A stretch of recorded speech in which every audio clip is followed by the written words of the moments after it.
The Beatles had a very profound connection with their manager, Brian Epstein, who died at 32 due to drug abuse. Brian was one of those people who played a huge role in the success of the band. He was not a professional at managing bands, and the Beatles were his first one. How did Brian come to know about the Beatles, and which song grabbed his attention towards the band? We have all the answers in this video. But before we get started, please subscribe to Yellow Submarine. Also, don't forget to ring the bell icon so you can stay in touch with all our uploads. Thank you for your support.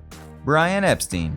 As I mentioned earlier, Brian was not always a professional manager. He had no previous experience when he came to the Beatles. In 1954, Brian came to Liverpool and was put in charge of Clarendon Furnishing, a branch of the Epstein family business in the Hoylake district. He proved a successful salesman, but persuaded his parents to let him train as an actor at the Royal Academy for Dramatic Arts. Brian passed the RADA audition and became a classmate of Susanna York, Albert Finney, and Peter O'Toole. However, he dropped out after the third term. In 1954, he came back to work with his parents and was made a director of NEMS. When Harry Epstein opened a new NEMS store on Liverpool's Great Charlotte Street, Brian was put in charge of managing the ground floor. He expanded from selling pianos and wireless radios to gramophone records. The shop became one of the biggest music outlets in the north of England. The record department proved to be such a success that he was put in charge of a new NEMS branch which opened at 1214 Whitechapel. Around the same time, he asked Bill Harry, who was the editor of the Mersey Beat magazine, which Brian had sold since its first issue in July 1961, if he could write a music column. His first article, under the heading Record Releases by Brian Epstein of NEMS, appeared in the third issue on August 3, 1961. Coming back to the Beatles, Brian first noticed the band when it was featured on the cover of issue 2. The band got his attention when one of his customers, Raymond Jones, came to NEMS and asked for a copy of My Bonnie, the single recorded by the band with singer Tony Sheridan in Hamburg. Raymond asked Brian for the record My Bonnie that was made in Germany.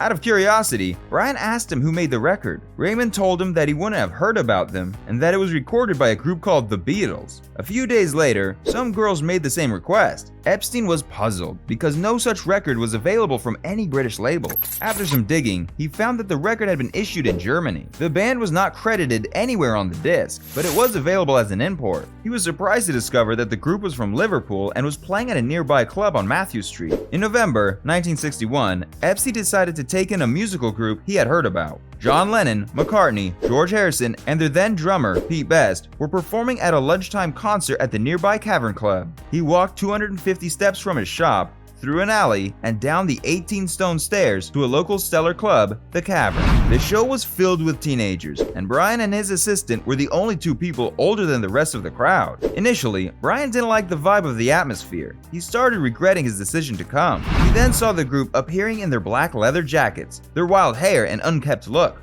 He was intrigued by what he heard, but at the same time, the habits of the group on stage put him off. He didn't like how the band members smoked, ate, and pretended to hit each other during the show, but at the same time, he felt considerable magnetism from the band. He loved their ad-libs and was fascinated by their new music with its pounding bass beat and vast engulfing sound. During a break, Epstein sneaked into a tiny room next to the stage, and he met the band members. All of them were delighted that Epstein enjoyed their music. Epstein invited the band members to his shop on Whitechapel Street for a chat. He sold over 100 copies of My Bonnie. When the Beatles arrived to meet him, he softly asked them if they would like him to be their manager. Brian had no previous experience, but he saw a lot of potential in the band. The Beatles were also thrilled with his offer. He promised them that he would take the band to the next level, extricate them from their German record contract, and sign them with a British label.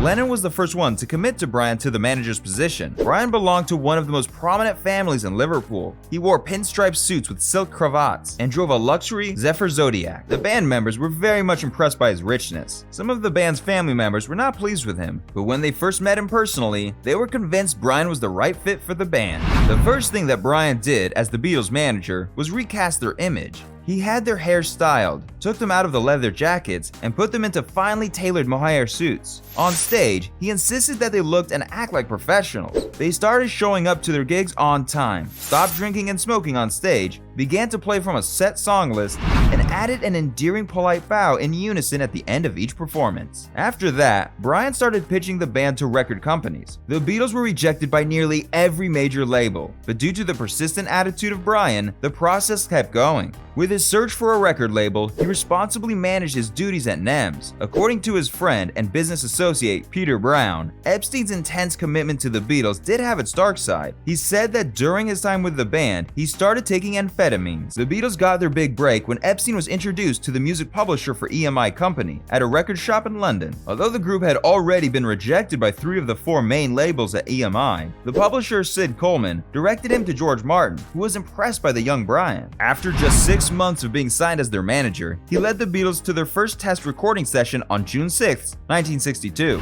George Martin liked what he heard and offered to sign them, with one condition. He felt Pete Best's drumming wasn't up to par and planned to use a studio drummer. That clinched a growing desire by Lennon, McCartney, and Harrison to replace their bandmate, and they left it to their manager to deliver the news. On August 16, 1962, Pete Best was out, and Ringo Starr, the drummer for Rory Storm and the Hurricanes, was signed in. The Beatles as we know them recorded their first single the following month. On October 5, 1962, Parlophone released Love Me Do. Brian Epstein and the Beatles began their wild ride. After years of dreaming, the 5 young men stepped together into a film running on fast forward. When Love Me Do reached number 17 on the British charts, they were overjoyed. Brian went with the band on all the frequent shows they were doing in the US and Britain. Apart from the professional bond, he developed a personal connection with the band members. He arranged Lennon's wedding and was named the godfather of his son Julian. He was also the best man for Harrison and Starr. Brian was attached to every member, but he had a special connection with John, and there were even rumors they both had something going on. I have made a video on that relationship between John and Brian, which you can check out on my channel. In August 1966, 4 years of almost non-stop touring of the band ended, and the period of studio recording began.